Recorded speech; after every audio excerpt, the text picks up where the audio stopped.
Je porte des faux ongles, je porte du léopard, j'ai des décolletés, on voit mes nibards à travers la France.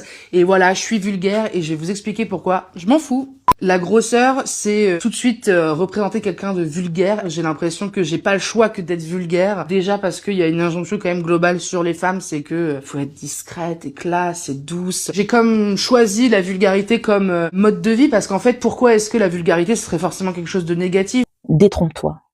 Tu dis que parce qu'on juge souvent les femmes rondes comme vulgaires, tu préfères assumer ta vulgarité pour en faire une arme. Mais tu vois, c'est là que ton raisonnement s'écroule.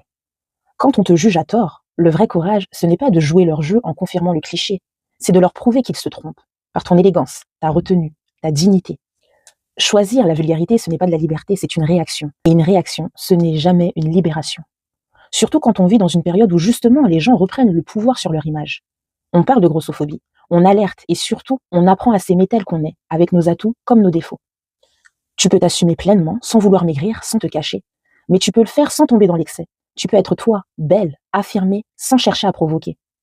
Parce qu'au fond, être ronde, ce n'est pas être vulgaire. Ce qui dérange, ce ne sont pas les formes, mais l'attitude, la manière de se tenir, de parler, de se présenter au monde. Et quand tu dis assumer ta vulgarité, tu crois t'émanciper, mais tu ne fais juste que confirmer ce qu'ils pensaient déjà. Tu deviens ce qu'ils attendaient que tu sois. Et c'est une forme d'auto-sabotage, malheureusement. La vulgarité n'est pas un étendard, ni une cause, ni une identité. C'est un comportement, un manque de finesse, de décence. Et les médias adorent faire passer ça pour de la liberté. Mais c'est une illusion. La vraie liberté, c'est de ne plus avoir besoin de choquer pour exister. Si tu veux incarner une femme forte, ne confonds pas force et provocation. Parce que l'une inspire pendant que l'autre agresse. L'une élève le regard pendant que l'autre le détourne.